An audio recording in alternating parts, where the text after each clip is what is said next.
So my biggest learning has been that people with disabilities or people of determination or people with special needs, however you want to call them, are the advanced souls. They are here for a reason. They're here to teach us. There's so much to learn from them. And to do that, you have to really spend time with them. And they teach you. They don't have any negative emotions in them. They don't have guilt. They don't have jealousy. They don't have greed. They don't have, they're just pure human beings. And they live in the moment. And that's what we need to learn from them,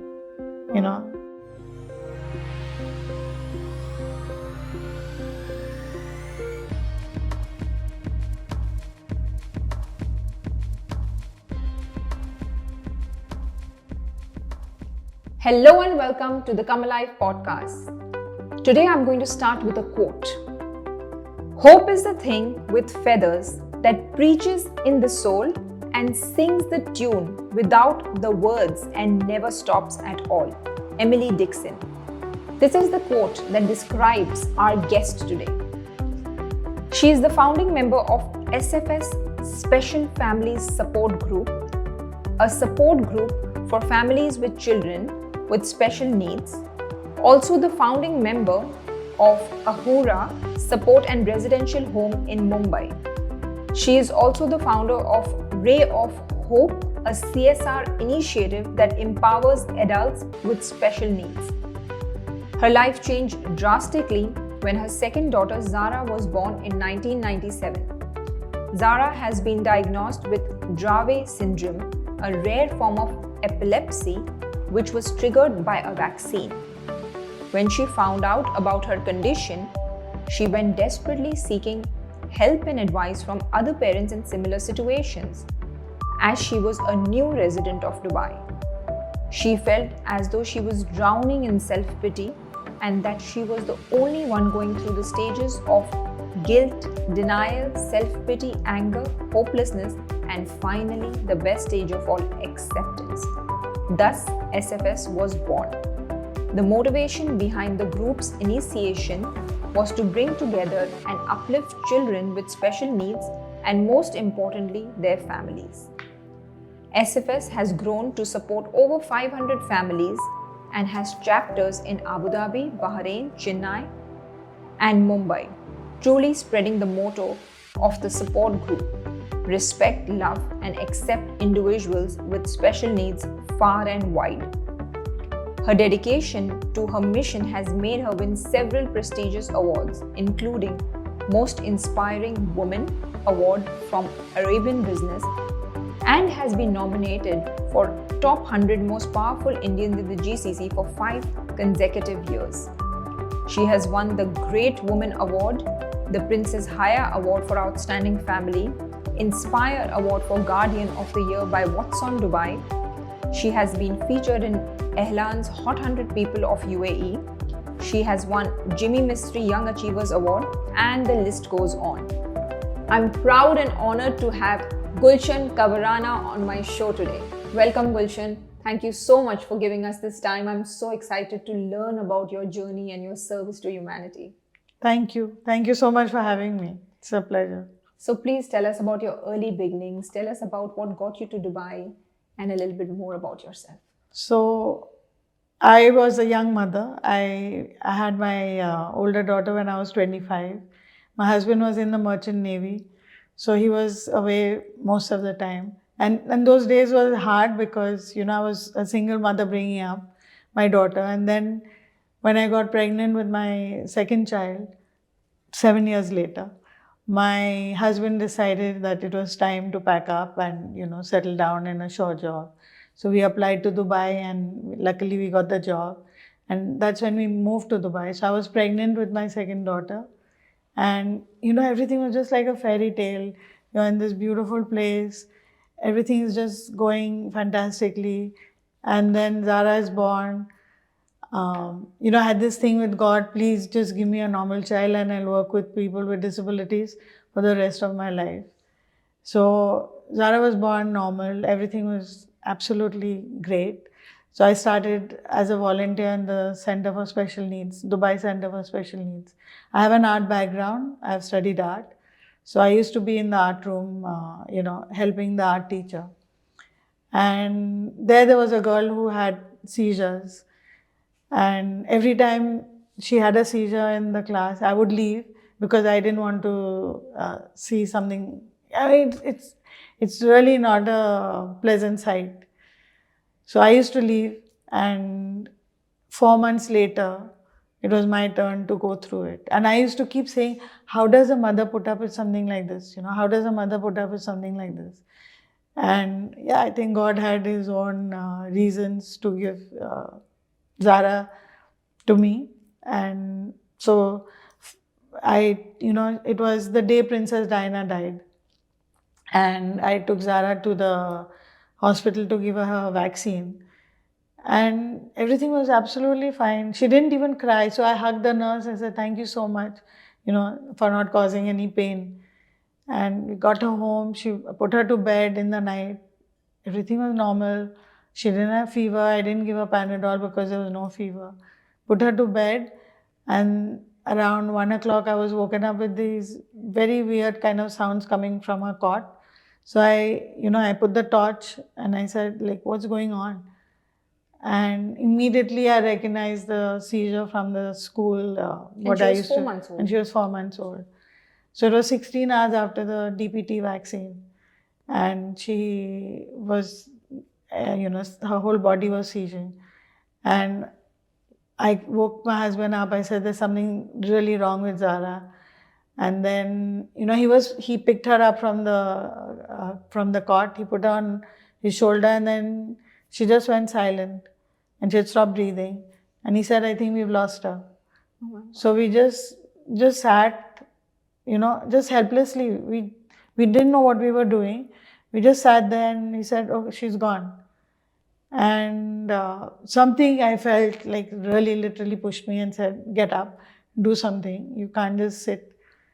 So I filled the bathtub, and I didn't even know if she had fever. We lived in the hotel apartment in those days. So I called the resident doctor there, and I said, my daughter, he said, if she's under 6 months, I won't be able to see her because you need to take her to the hospital. So he refused to see her, but he said, check if she has fever. But my hands were like ice cold. I couldn't even, feel. But I said, maybe she has fever. So I just dunked her in the bathtub, in tepid water just to get the fever down. And then we didn't have a car in those days. We just moved. So we called for a taxi. We took her in a taxi to American Hospital.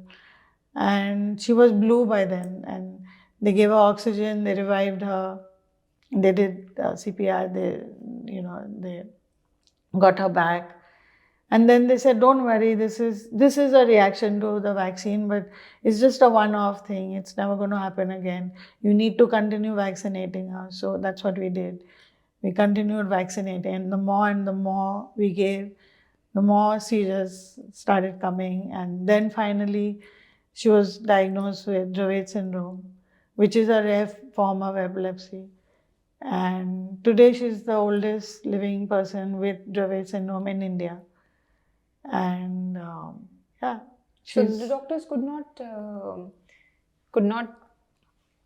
at that time that these vaccines are not right for her. So no, they continued telling me that it's mandatory. You have to. It's just a one-off thing. Don't bother about it. But she was reacting every single time that we were vaccinating her, and I still believed in the system so much. So I continued, and then today Zara is 25 years old. She's on a diaper. She has to be fed. All her daily living activities have to be met. She's not capable of doing anything. She has no language. She doesn't smile. She doesn't cry. She's there, but she's not there. It's just like she's part of. I can't even imagine that. Yeah. But we just do everything because First of all, that's what we have to do, and we do it with love. I mean, this is our child, and these are her needs, and so we have to meet with her needs, and that's what we do every day. And she continues having seizures, and And there's no cure for this. there's no cure. She's on 5 anti-epileptic drugs in the daytime and 5 in the night. So we've completely like drugged her out, and she's like so tired all the time. She needs to sleep so she's hardly her waking hours are very few in the day. Most of the time she is asleep. She wakes up late and she has a breakfast, has a shower. She plays for a little while on her own. Then she has a lunch. Then again, she takes a long nap. Then in the evening, we take her for a walk or a drive. And by 9 o'clock, she's in bed again. So that's her life. So what took you to come to this level of acceptance? I mean, how did you feel when you discovered that she... So when I used to be a volunteer, there was a teacher there and she said, she saw I was in despair. And she said, you need to join a support group. You need the support. I said, but I can't find anything. And she was Canadian and she said, listen, if you can't find something, start yours. Start your own. Wonderful. I said, but look at me. I am in deep despair. Yeah, I'm heartbroken. I need help. So she said, no, you need to start something. So then I got together with a psychologist. Her name is Aisha Saeed. Now she's running Manzil. And we just, in my living room, we had 6 families. And we just spoke to those 6 families. And we said, what would you want? How do you want the support group to proceed? So they said, listen, we don't want to talk to therapists. We don't want to talk to doctors. We don't want that. We just want a place where we can enjoy ourselves and enjoy our children. And that's what we did, So we just had one party after another. And that's what we continue doing. Every month we meet. Whoever wants to come joins us. We get sponsored. People just come forward and they say, it was my daughter's birthday, I want to celebrate. Can I organize some food? And so we go to the parks, which are now free for people with determination. UAE has really stepped up for making lives better for people with special needs. And so it's all free. So we just go there and we hang out together. Everyone's laughing. When you're in such a large group and you have your children, which other people feel are misbehaving, you're not embarrassed by it because everyone else's child is also doing the same thing. They're having meltdowns which they can't control. They're not having tantrums. It's the way neurotypical people have tantrums. Correct. But the children with special needs have meltdowns, which is not in their control. They can't help it. So when they're having it's okay. No one's even bothered to look because we've all gone through it. We know what it is. And the child, once it can regulate itself, he's fine. And he's back playing with everyone. And the mother, once, I feel if you empower the mother, the whole family dynamics changes. Because the mother is the one who really needs to be empowered. Because she's the one who's the caregiver for the child. Exactly. Wow, that's beautiful. I mean, I'm speechless for what you do and how you've done it. It's just been so beautiful. So what shifted? What did you feel that I mean, like you said that the Canadian, your co-worker or your teammate told you started. So how did you find that motivation? What shifted to give you that strength to be able to say that I will do this? It's not easy. Like, of course, you were heartbroken, you were going through your own things, but to be able to stand up and say that, I will do this and I will initiate this and I will drive this takes a lot of work and courage and a lot of evolution, I want to say. and giving strength to yourself before you can give strength to someone else. So tell us about that. Like, what shifted? How was your journey? So, Zara in those days was getting 10 to 15 seizures a day, each lasting more than 10 minutes, some half an hour, some even an hour. And I was exhausted. She was not sleeping. She didn't sleep for the first 2 years of her life, not a single night. No one was believing me, but when the family came and they lived with us and they realized that, yeah, she's really not sleeping. So she just could not sleep. Even we were giving her diazepam, a strong medication. Valium was given to her. She just could not sleep. And I was exhausted. But then I also needed an outlet. And this for me was like that outlet. And then when I saw that it was making others so happy, I just got that encouragement. Being with them, because just physically being with people, speaking to them with love, seeing them, and giving them hope. Giving them hope. That is what was giving them hope. Gave you hope. Was giving me the hope. Hope. Wow. So I started off, honestly, selfish reasons for myself because I was in such deep despair.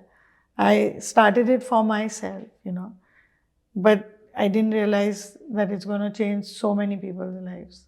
And it's always that you feel that you will benefit from it. It's always a two-way thing. Exactly. And then, of course, I feel then you end up also benefiting others when you benefit yourself. Like I say in my book and everywhere, when you serve yourself, when you love yourself, you're able to love other people more. Exactly. You're able to serve other people more because you are already serving yourself. So you are filling your bucket and so you can pour from there. Exactly.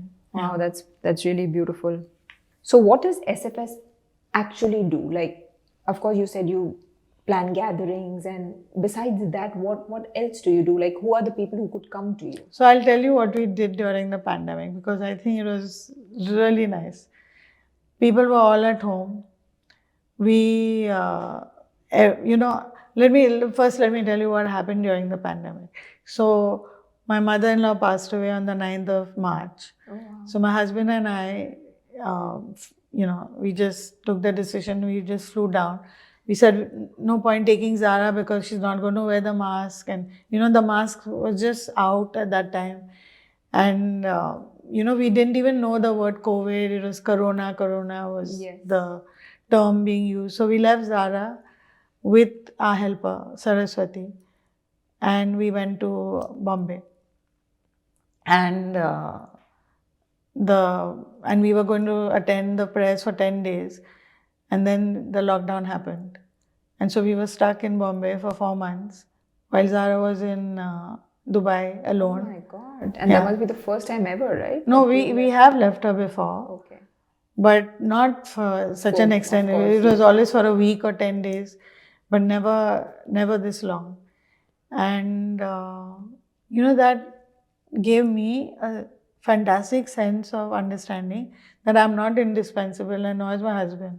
If we are not there, Zara will be taken care of. And I think, those 4 months were really long to get that understanding, but it came. And then I tell everyone, that don't think that without you, your child is not going to survive. Your child can survive. And you need a system in place. You need the close friends. So we had friends, our friends Tanaz and Rihan, who came every single day to check on her, to take her for a drive in the ranches. Because you couldn't, 4 people, more than 3 people couldn't sit in a car. And so in the ranches, they were just taking her around.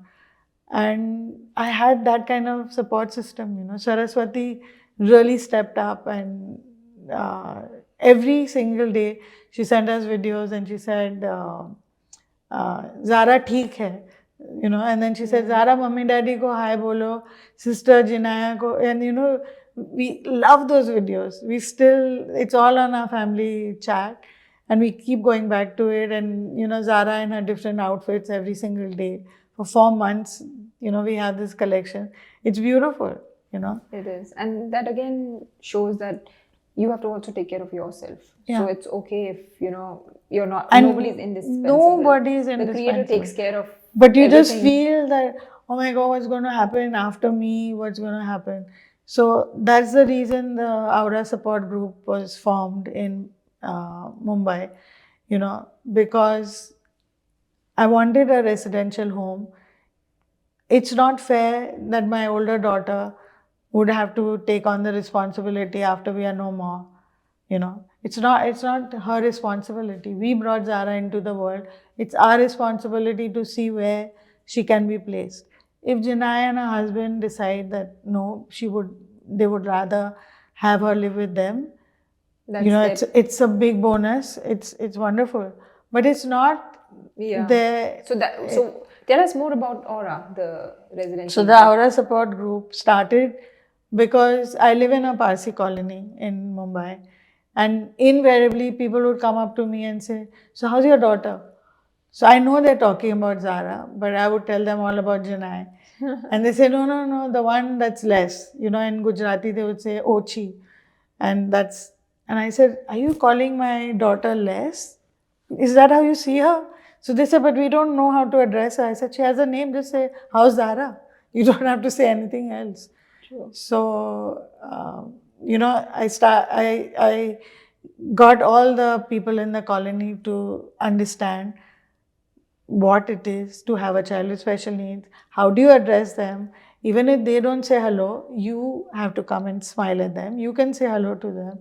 Teach your children to do that. And that gave birth to the support group in Mumbai. And then a friend of mine who talks, she stepped up and she said, I've always wanted to do something, and now I found my calling, and I want to take this forward. So guide me through it. And then she started the residential home, which now has about 25 adults with disabilities, all who don't have their parents anymore. So they live there and they have taken care, like a organization. They take care of their food and their needs and everything. And then they go for vocational training.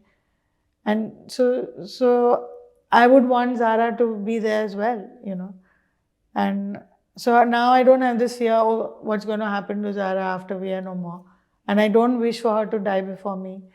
Like most parents feel that we just hope that our child dies before us, and then so she doesn't suffer more. Yeah, but without you. But there's no point of wishing for, it'll happen when it has to happen. Correct. So, yeah. And then who pays for is it like a charitable organization? No, we do take a substantial amount from the families. It's a one-time payment. Like a membership fee. And then after that, they're just taken care of. The medical and the food and the training and everything. Okay, fantastic. But that's again such a good deed, because that's so true. And I feel you said it so rightly, that why should your first daughter take care of your second daughter? It's not her. It's not her. It's not her responsibility. Everybody feels that, no, that's how it should be, but it's not. In reality, it's really not. Because she has her own family and her own life. To deserve a full and whole life. Wow. So what has your learning been along this beautiful and challenging journey? What is your one biggest learning, if I may? So my biggest learning has been that people with disabilities, or people of determination, or people with special needs, however you want to call them, are the advanced souls. They are here for a reason. They're here to teach us. There's so much to learn from them. And to do that, you have to really spend time with them. And they teach you. They don't have any negative emotions in them. They don't have guilt. They don't have jealousy. They don't have greed. They don't have, they're just pure human beings. And they live in the moment. And that's what we need to learn from them. Wow. And if we can pick up things from them, I think your life, for me, that's been my purpose in life. So I found it, and I'm so happy where I am. And I wouldn't trade it for anything. That's so amazing. And that's so deep, and that's so true actually. That we have to go through that whole cycle of being able to evolve and leave behind or let go of all these feelings of guilt and No judgment. acceptance, They just don't judgment. judge Yes. you. They don't care, whether my hair is grey or it's straight or it's curled or have I put makeup, or they don't care about these things. All these things don't matter to them. This actually see your soul. And if they connect with you and you connect with them, it's on a soul level. It's beautiful. That is indeed very, very beautiful. So tell us. So I was telling you about what we did during the pandemic, the SFS, yeah. So the families were all stuck at home. They were tired of these Zoom sessions of dancing and singing, and we were doing it every single day. We had young volunteers from schools coming in and teaching, but they were tired of doing the same stuff. So I said, why don't we just get Bollywood stars to talk to them? Oh my God, wow. So my sister knows quite a few of them in Mumbai. So we started with Arshad Varsi, a friend of mine, Nargis. She said, I know Arshad. We went to school together. I said, great. So we started with him. Next came Baman Irani. And when I called them and I said, would you be willing to, give 1 hour of your time for something like this? And I thought they would, jump at it. But all of them, each and everyone who came on was petrified. They said, but we've never spoken to 100 people with special needs. And what are we supposed to say to them? I said, this is the first time you don't have to tell us your story. We know your story. We know which movies you've done. We know everything about you. Listen to them. So you will listen to their stories and their lives and what they have accomplished or what they want to do in life and what their dreams are. So it was so nice. And we had Jackie Shroff and we had Juhi Chawla and we had Jim Saab, and they were all. It was such a fantastic, and those 1 hour sessions used to go on for 2.5 hours because everybody wanted to dance for Shamak Dawar. Everyone wanted to sing for Anu Malik. Wow, it's amazing. And whether they Wow, could well sing done. or not, that is what it is. I would not enjoy even think of singing, so that. I'm going to sing to Anu Malik. So Beautiful. How beautiful and how heartwarming. it was really nice. And now they're all asking me, when are we going to continue? But I have exhausted all the connections. I don't have any more people that we can bring on. But if anyone is willing to, Absolutely. we'd love it. Absolutely, absolutely. That's amazing. That's amazing. So, and I'm just so fascinated by the way you're doing it with so much love and grace, and creating these beautiful moments for these families, and it's just so beautiful. Like, it was a God two-way bless. thing. They were benefiting, they were learning as sure. well. Anu Malik, and they all had tears at the end of it, and they were all like, they said this was the best way that we've spent an hour or whatever, 2.5 hours, the ones who spend more time. They enjoyed it so much. I can imagine. Wow. So tell us about your journey as an art mentor. When did that start and how did that happen? So I used to be a volunteer in the school for special needs in the art room. And, I used to work with the adults, mainly with the adults there. And I had my mother was a very young widow, and she brought two of us up, my sister and I. And she always felt that you need to be financially independent. So she said, what you're doing is all nice, SFS and Dubai Center, it's nice. It's all voluntary. And then I was winning all these awards, and I'd say, Mom, I won this award, I'm in the newspaper for this. And she said, I was always looking for validation from her. And she said, when you're financially independent, you're successful. So right now you're not. So I was 46 and I was offered a job at Mawayab. It was an art studio for adults with disabilities. And, when the director came and she said, would you like to come in as a volunteer?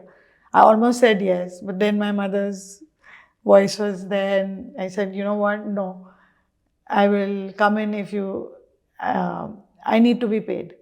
So at 46, I got my first job and I started mentoring adults with disabilities. And again, as an artist, I was learning from them every single day that there is no right and wrong in art, Correct. And you don't have to do it for someone else to appreciate it or to buy the work. You just do it for yourself. They were only creating the art for themselves. They were not doing it for me.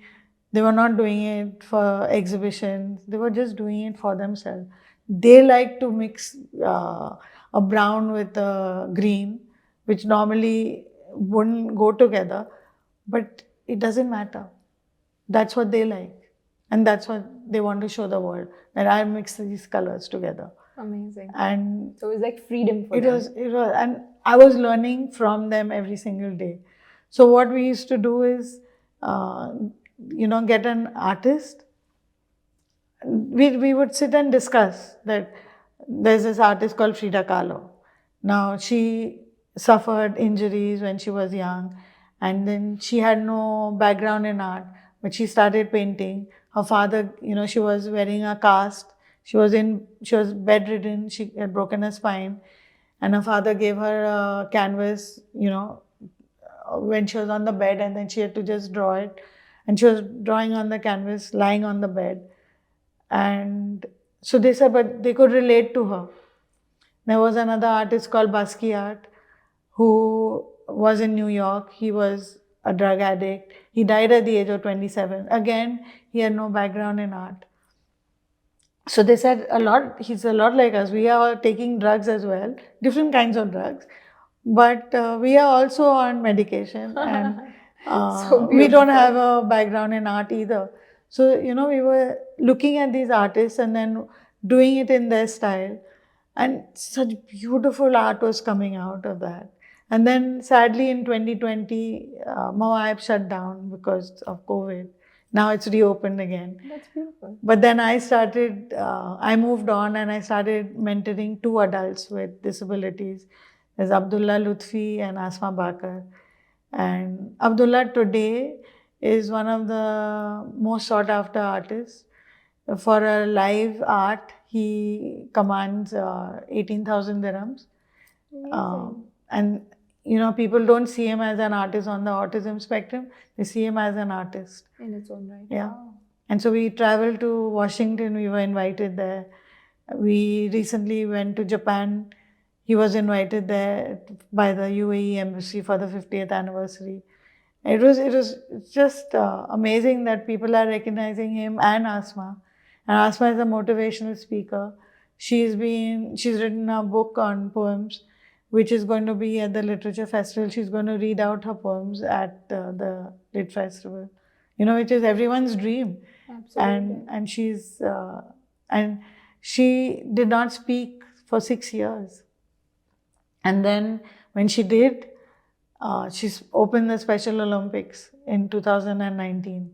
So soon after Sheikh Mohammed spoke, it was her. She was the next person who opened the Special Olympics. Amazing. And she spoke in front of 40,000 people. So yeah, wow. It's amazing to see them reach these new heights in life. Absolutely. I think I'm pretty much speechless in this whole episode with what you're doing and how you're contributing to humanity and how you're contributing to these beautiful children with determination. Children and adults. Children and adults with determination. And it's just fantastic. It's just so, so, so beautiful. Thank you and keep on doing this beautiful work. And I've started a company called Ray of Hope where it's a CSR initiative. So we do CSR with the corporates, where we invite the corporates to come and work with us. And, the artists with special needs, they are the ones who teach. So Abdullah teaches you how to draw. There's a guy who's deaf who teaches you how to dance. There's another guy who's deaf, his name is Victor Sitali. He teaches sign language. and all this you learn in a period of 3 hours, and you go home with a beautiful painting. So the corporates take a painting, and all the people with special needs who are working with us, all of them get paid. So we are empowering them. They love coming. They keep asking me, when's the next CSR event? Because they're getting paid, and and they are helping society. Yeah, that's really something that is needed, I think. Exactly. Especially when you build work culture in any organization, CSR is such a major part of it. How you give back, and I think a lot of speakers and authors have spoken about this. That what is the why of your company? Why are you doing what you're doing? Are you making enough contribution to society while making money or taking care of your bottom line? So that's fantastic. I think we would also benefit from this. And definitely keep you in touch. Invite Yes, us. We'll come absolutely. and we'll do it with you. And we because a blank canvas is quite daunting for most people. They say, what do we do? How do we paint? How do we even begin? So we break it down. Abdullah will teach you drawing, and then you just with chalk you start. We're playing music, everyone's dancing. It's a lot of fun. And the corporates, when we ask them how was it and how was your experience, and they always say that we felt like we were on a holiday. We've just been on a holiday, and now we've come back rejuvenated. And so that's the feedback we get. That's amazing. That's amazing. Thank you so much again for doing this. I'd like to close with one more question. There might be times that your situation, circumstances would pull you down a little bit. We're all humans. We go through these emotions, we go through these, I feel, challenges, internal challenges. How do you lift yourself up? Because, of course, you are in a different challenging situation, but we all as humans, even in normal situations, like we really go down sometimes, be it like we didn't deliver something well at work, or maybe we were not available for our children for some reason, but something is there always to put us down. And so in that moment, how do you lift yourself up? So I believe talking about it, writing about it, if I'm really angry with God, and Zara, I suffered a lot, I write letters to God and say, I hate you. And just expressing yourself fully. Yeah. And I have an amazing, amazing husband who I'm so blessed. I shared with him, and he lives in the moment, and he says, why are you overthinking? There's no point. Don't go there. And if my thoughts constantly I say, I'm not going there. It's not worth it. It's finished. It's in the past. Come back to the moment. And my older daughter, I just call her. I have a grandson now. When I watch him on video, so just being changing, grateful for what is in the moment rather than what was. Yeah, that's beautiful. And he says, hi Gigi, and you ask him, where do you live? He lives in Mumbai, but he says, where do you live, Rehan? And he said, in Mumbai, in Dubai. So he just brings a smile on your face. He's only 2 years old. So just watching him, I just tell my daughter, just keep the camera, Anna. Just let me just watch him. And she says, Mom, it's so creepy. You're just watching like that.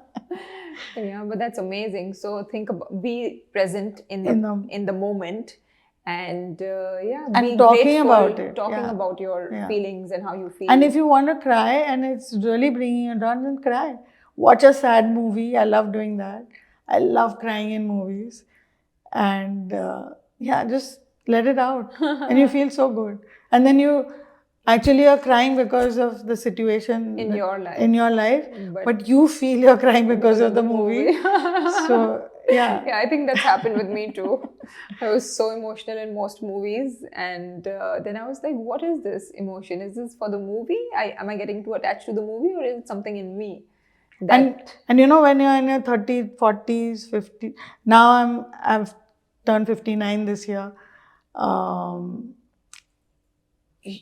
It's something wonderful in being in your 50s.